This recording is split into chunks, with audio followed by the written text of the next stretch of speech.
Jesus, master of words. Okay, here we go. Mark indicates that the manly centurion who drew execution duty that day was impressed by the manly way in which Jesus died. Mark chapter 15, verse 39. When the centurion who stood facing him saw how he breathed his last, he said, "Truly this man was a son of God." That is not a confession from this man saying, "I believe in Jesus as the Son of God." That is him saying a common expression that would have been heard in his ranks when all the men wrestled each other. And the one guy who could beat all the other guys, truly he must be a son of Jupiter. Truly he must be a son of God, of the gods. Because how else do you explain how a common soldier would have such ability? It had to come from a divine source. It had to come from Sky Vault. So what it's saying is basically, truly Jesus was a Mediterranean macho male. He could hang 6 hours on the cross without complaining. Is that how you read that story? Not really, because you and I are not exposed and not familiar with the cultural values of the author of Mark, the cultural values of his world. The Mark and Jesus hung on the cross from 9 in the morning to 3 in the afternoon, apparently without complaining. Only at the end does he shriek after whispering a prayer and breathes his last. This was similar to the way in which Eleazar and the 7 brothers died, the martyrs of 2 Maccabees chapter 6 and 7, and certainly similar to the servant described in Isaiah, which we read on Good Friday. But Jesus also demonstrated his manliness by his mastery of language. He seems to have enjoyed punning, and he told some impressive parables. At least the Synoptic Jesus. The Gospel of John's Jesus never tells parables, but he talks in long-winded, brilliant theological discourses. Remember that with a parable, a speaker says one thing and means something completely different. That's very Middle Eastern. You say one thing and you mean something completely different. Okay? It's a common Middle Eastern way of communicating. The stories about sowers and seeds, vineyards, their owners and workers, and stewards are not really about agriculture, viticulture, or employer-employee relations. They are about something else entirely. What are these parables about then? These stories are about God, about how God behaves with those in his theocracy as different from the injustices that these poor peasants are experiencing at the hands of elites and their retainers. And that's how life should be conducted in theocracy. The kingdom of God, the reign of God, the kingdom of Sky Vault, sometimes incorrectly translated, kingdom of heaven. That's what the parables are about. Broadly. Now, it may not be pleasant to think of this because we have sensitivities to thinking of Jesus as like, meek and humble of heart. But since Jesus was not only manly in terms of Mediterranean values of being able to hang on a cross and take intense abuse for 6 hours without complaining, but also he's manly because he can spin word plays and tell parables and win arguments all the time. He wins arguments all the time, except one time. Oh, that one. Except one time when one person, a foreign person, beat him at his own game. He wins every argument besides that one.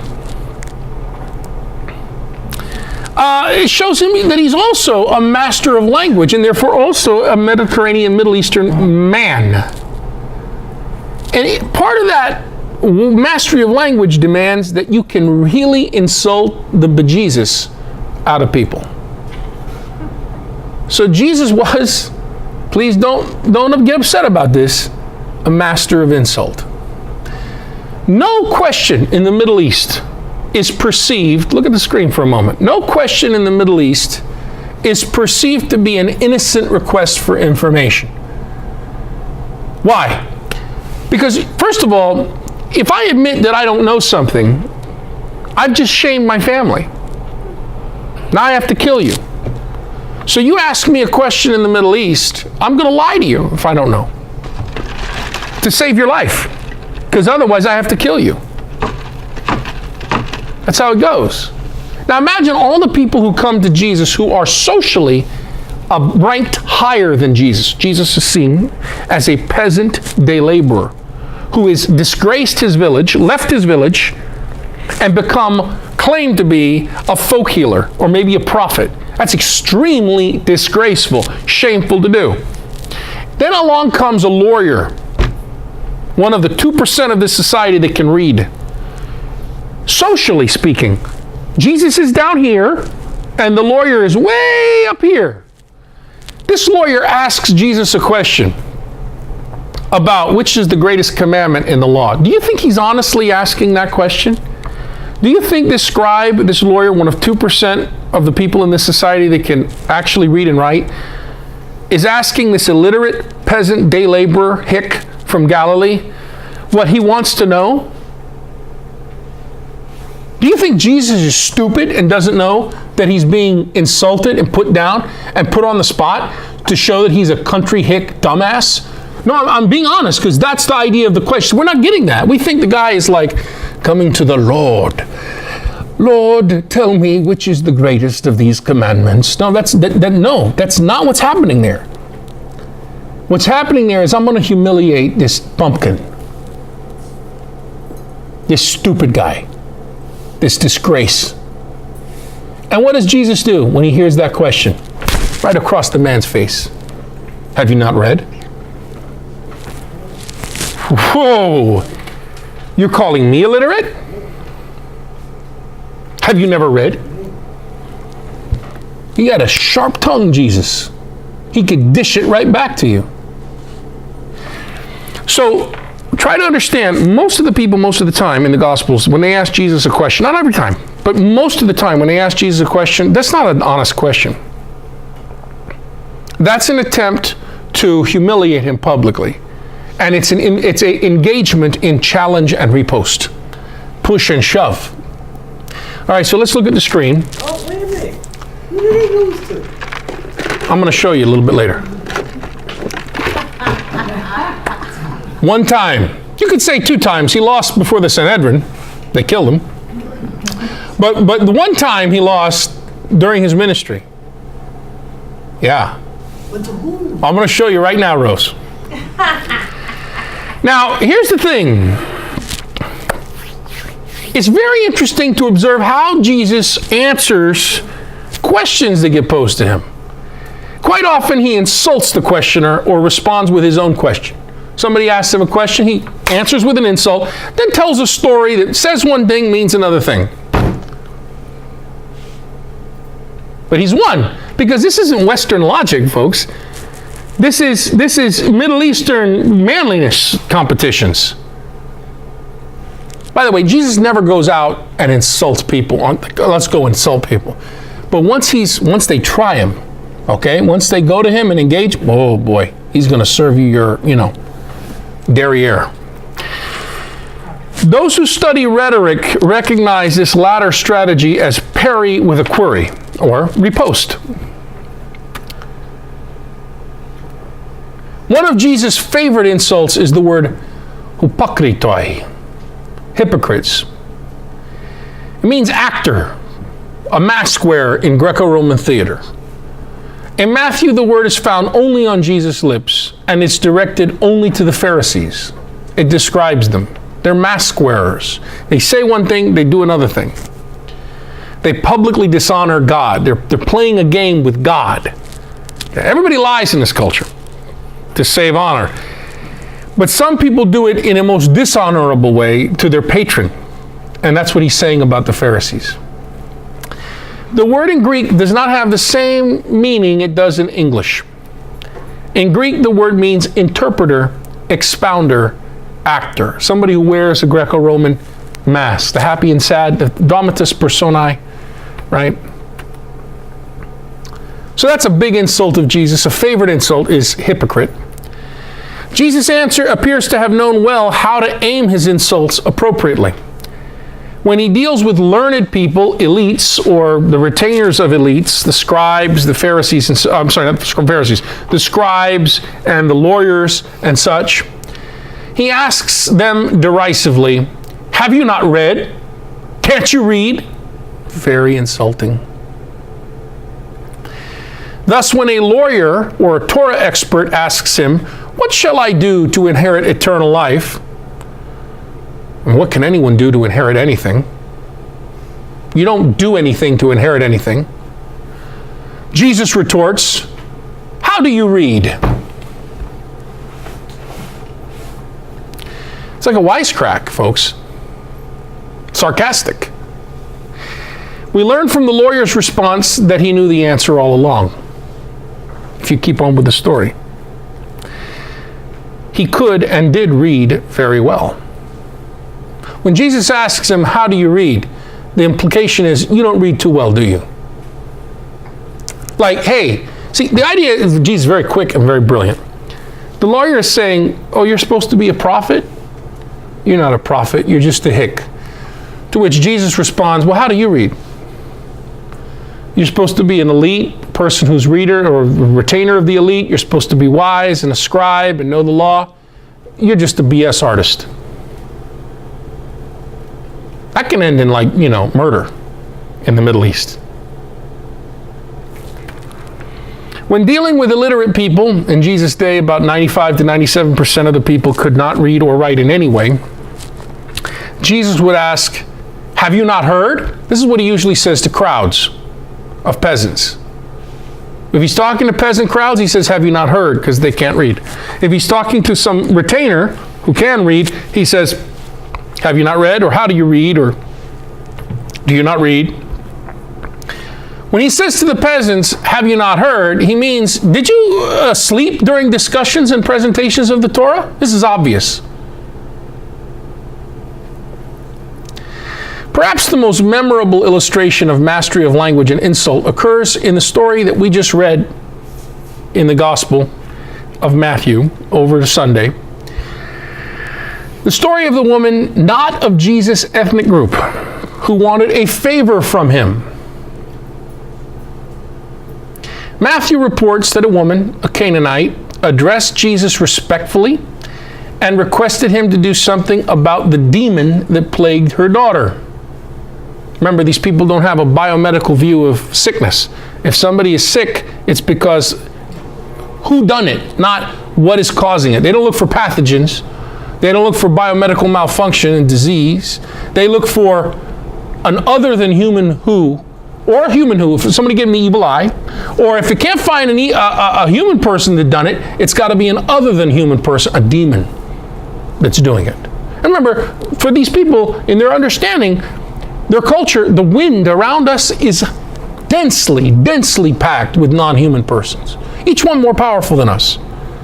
So the peasant in antiquity controls precious little. Okay, their life is at the whim of the winds, literally. The winds of fortune. Matthew chapter 15, 21 to 28. This is the gospel from Sunday. Let's read this. Then Jesus went from that place and withdrew to the region of Tyre and Sidon. Okay, we're in foreign land. We're in Canaanite land. We're in, or Syrophoenician land. This is not Israel. These are non-Israelite lands.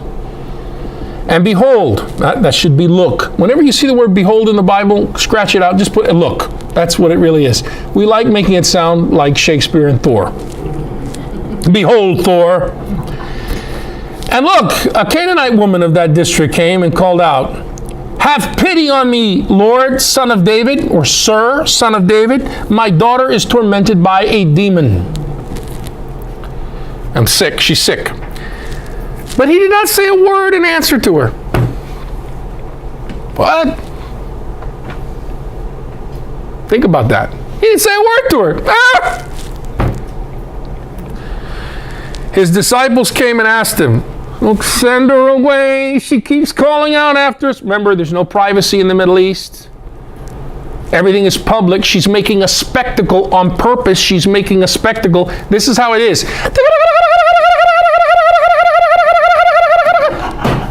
And she's probably not alone. She's probably got a whole bunch of women with her, because when do women ever travel alone? So they're all going. And Jesus, if you read the story in the narrative of Matthew, the Matthean Jesus has just left Israel. Why? Because I can't take these people, for I got to get somewhere. I got to have a breather. So he goes over to this land where I won't be bothered. And what does he get? Oh, give me a break. Great comedian and former Pentecostal preacher said, man, if you're a healer, you got yourself a 24/7 job. You know, and he joked. It was horrible. He was thinking leprosy in the Bible is not Hansen's disease, the leprosy we know. The comedian, he kind of goes in and goes, is Jesus here? I need some help here. Oh my God, if I see another leper, I'm going to throw up. No, okay. All right. But anyway, it's really bad. It's really bad. But okay. Give me a break. Okay. His disciples come and ask him, send her away. Come on, she's calling out after us. He said in reply, I was sent only to the lost sheep of the house of Israel. Does this woman belong to the house of Israel? Ah, that's why he's ignoring her. He's doing the culturally correct thing. Ignore her. Uh-oh. Do you like that, Catholics, or not like that? Why don't you like that? Everybody's supposed to be inclusive. All right, but Jesus is not a universalist. He doesn't live in post-industrial times. Okay, and see, this is the problem. See, but don't worry, Jesus is going to do something tremendous. It also suggests that maybe Jesus is prejudiced. Now, by the way, I want to cut one thing off right at the root. Is Jesus a racist? No. How about anybody in the first century? Is anybody a racist in the first century? Yes or no? That existed. No, it didn't, because if we understand what racism is and the structural problems that it has, we understand that comes much later on. Racism is a much more horrific thing, and by the way, our society is a racist society. It does have racism in it. Don't say that it does not, okay? Now, however, cultural collectivists tend to stereotype. Remember? You're from Nazareth. We know. Tell me where he's from. Nazareth. Oh, nothing good comes out of Nazareth. Is he from Crete? Oh, all Cretans are liars. It's just like that. Whoa, that sounds really harsh. But that is how that people were socialized and conditioned into that world. That's how Jesus would have been brought up. Does that mean Jesus is without sin, folks, but that doesn't mean that Jesus never experienced in his own development metanoia. That's part of human development, coming into a better, higher awareness of things as you go along. And please, he had to do that based on his cultural and historical situation. Otherwise, we're making the incarnation into a disguise. He's not really God become human. What he is he's God disguised as human. Like Superman is disguised as Clark Kent. And that's not really Jesus. Jesus is not Superman. Let's not worship Superman anymore. Superman we leave for the comic book. What an awesome thing that we have a God who so loves us that he unites himself to us in our messiness and our messy limitations. Extraordinary. Okay, I was sent only to the lost sheep of the house of Israel. But the woman, foreigner to Jesus, came and did him homage, saying, Lord, help me. That means what she did was she kneeled. That's the actual language. By the way, it's very clever. She's now obstructing Jesus from moving on, and his retinue, his entourage, from moving on. So he can't move on. How many people do you think are watching this in the village that they're in? A whole lot. Everybody's watching. And the gossip network will continue. Even though it's a foreign land, his own disciples, maybe he's not able to do it. Maybe that's why he can't do it, because he's not able to do it. Remember, everything is about honor here. So the woman gets down on her knees, stops them from moving. Lord, help me. He said in reply, it's not right to take the food of the children and throw it to the dogs. Whoa, wow. What? I love this when it's preached, whether it's a Protestant church, Catholic, whatever. I love how the preacher has to immediately, let's soften this and sanitize this. Oh, he meant like the household pet. Well, yeah, not that that would be a great compliment to call a woman a household pet. But you know what he's calling her, folks. And remember, in the Middle East, dogs are not pets. If they eat anything from the table, it's not because they're underneath the table waiting for it to get fed to them. It's because elites sit at tables and they use bread as napkins. They don't eat bread, the poor do. The elites use bread, like pita bread, as napkins, right? And then they throw it on the ground. The slaves come along, they take the bread in baskets and they throw it over the wall onto the street. And this time the cities and the villages, they don't have sanitation systems. So on the road, wild dogs are everywhere in first century Israel. And they're competing with expendables like Lazarus, who's dying on the street in human sewage. And that's where Lazarus gets his food from. And the dogs that lick his sores are not licking him because, oh, poor Lazarus, let me help heal the sore or something like that, or soften it, make it like, ease the pain. No, they're waiting for him to die, and they're going to eat him. That's what the story is saying. Is it not right? It's not right to take the food of the children and throw it to the dogs. Now, Jesus is giving a major insult. But she said, please, Lord, for even the dogs eat the scraps that fall from the table of their masters.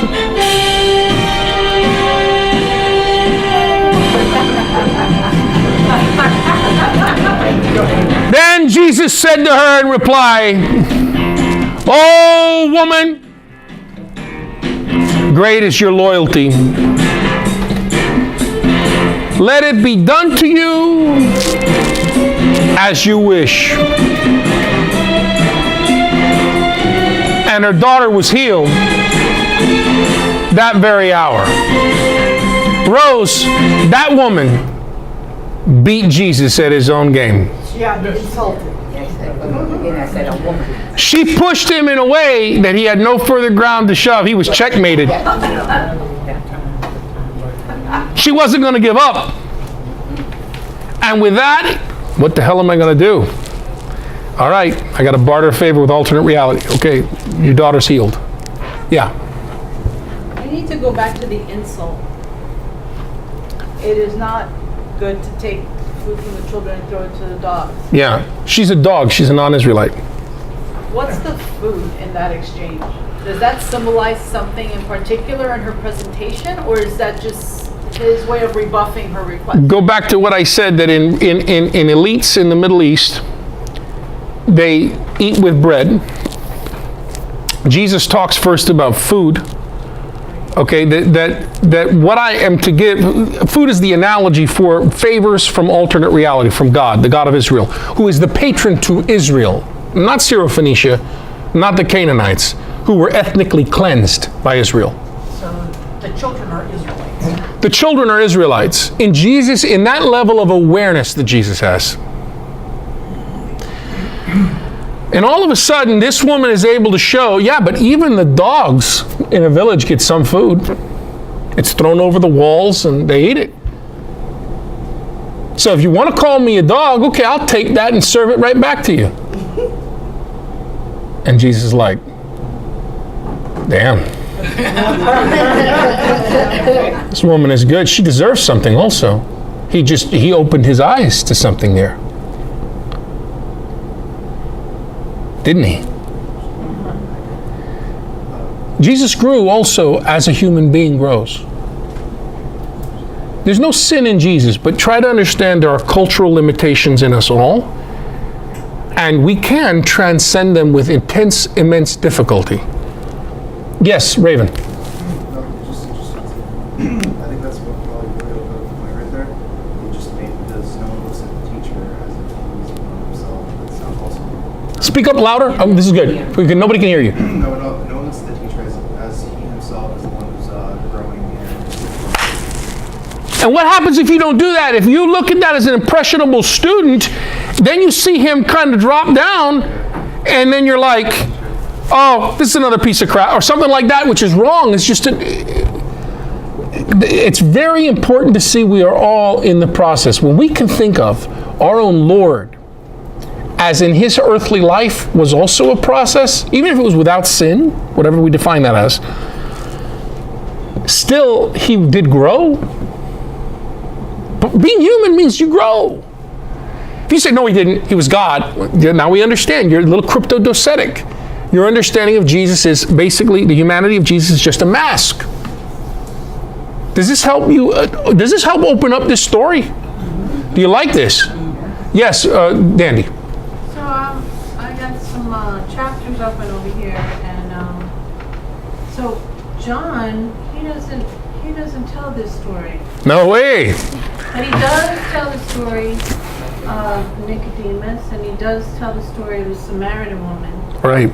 And John's got an entirely different purpose in Mark, Matthew, and Luke. perspective, right? His purpose is anti-language. By the way, none of these documents were written for outsiders. They're written for insiders.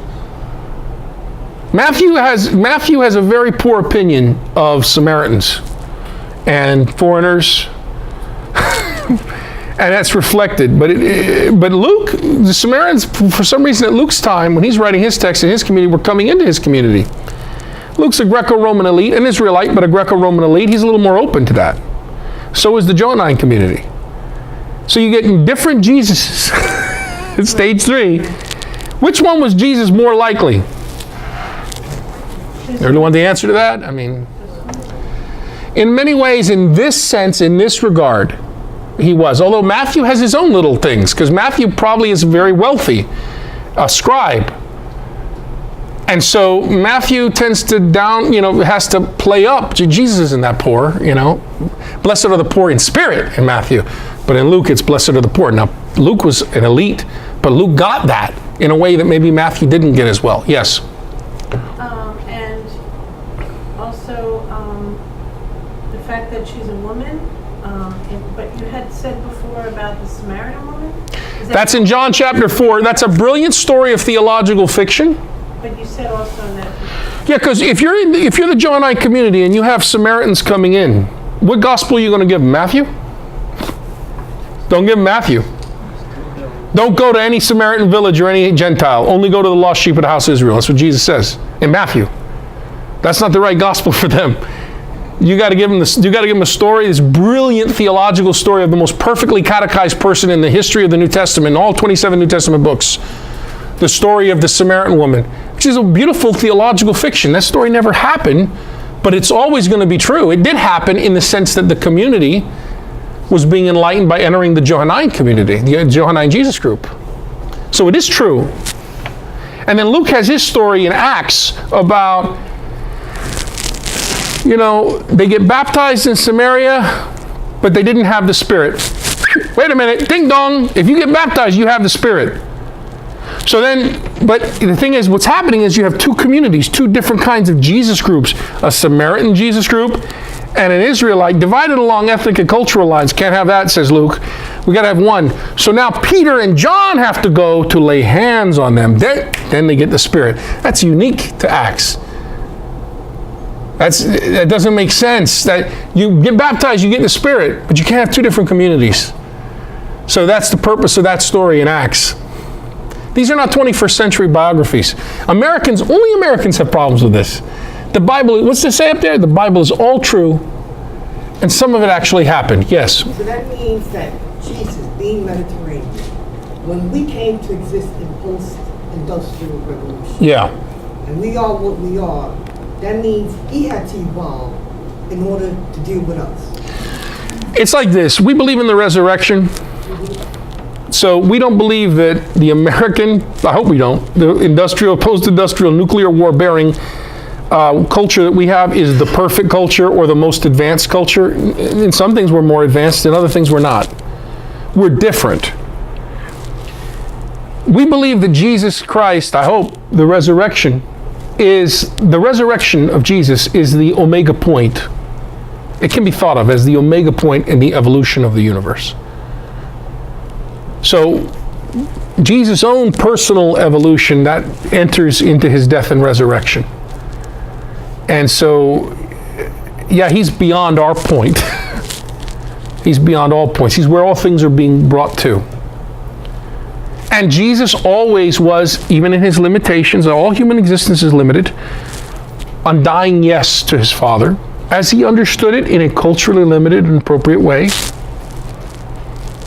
The resurrection transforms all that, doesn't abandon any moment of it, lifts it all up and celebrates it. So we have to explore that. But that's theology later on. Back to this with this study. Are we enjoying this? Are we getting out of this? Okay, almost done. Since she is a woman and a foreigner, this woman is not and cannot be Jesus' social equal. So those are two strikes against her already. She's a woman, she's a foreigner. She therefore cannot insult Jesus or affect Jesus. And at first he does the proper thing. The proper thing, not morally, the proper cultural thing. He ignores her. But as she persists and begins to make a scene, the disciples urge him to snip this in the bud because we're getting embarrassed. Send her away. Maybe they mean grant her the favor. Or maybe they mean just, pelt her with a stone or something. Send her out of here. Tell us to grab her and throw her away or something. I don't know. More than likely they mean grant her the favor just to shut her up. Jesus answers that it's none of his business because he was only sent to the lost sheep of the house of Israel. The Matthean Jesus, of course, is consistent in this. Matthew 18, verse 17, if he refuses to listen to them, tell the assembly, the ecclesia, which we later translate as church. If he refuses to listen even to the assembly, the ecclesia, the Jesus group, then treat him as you would a non-Israelite or a tax collector. The worst insult he can give you is a non-Israelite or collaborator. The worst thing you can call somebody is a non-Israelite. Now, what does that mean? How does that mean that Matthean Jesus perceives non-Israelites, folks? No, it's just really bad. It isn't a positive thing to call them. Since no one whispers in this culture, everything is loud, the woman has clearly heard the words Jesus spoke in her direction, if not directly to her.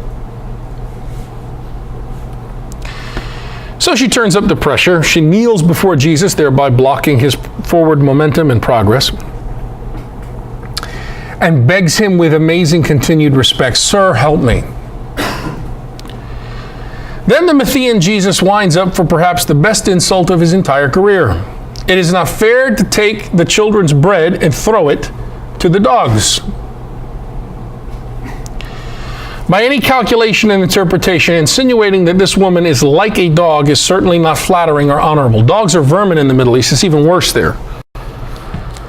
And in no culture is calling a woman a dog something that's positive. Right? Yeah, what's a female dog? Okay. Any lesser person might have figuratively put her tail between her legs and fled for safety. But this woman stands her ground. Yes, Lord, but even the dogs at least get to eat crumbs from the table.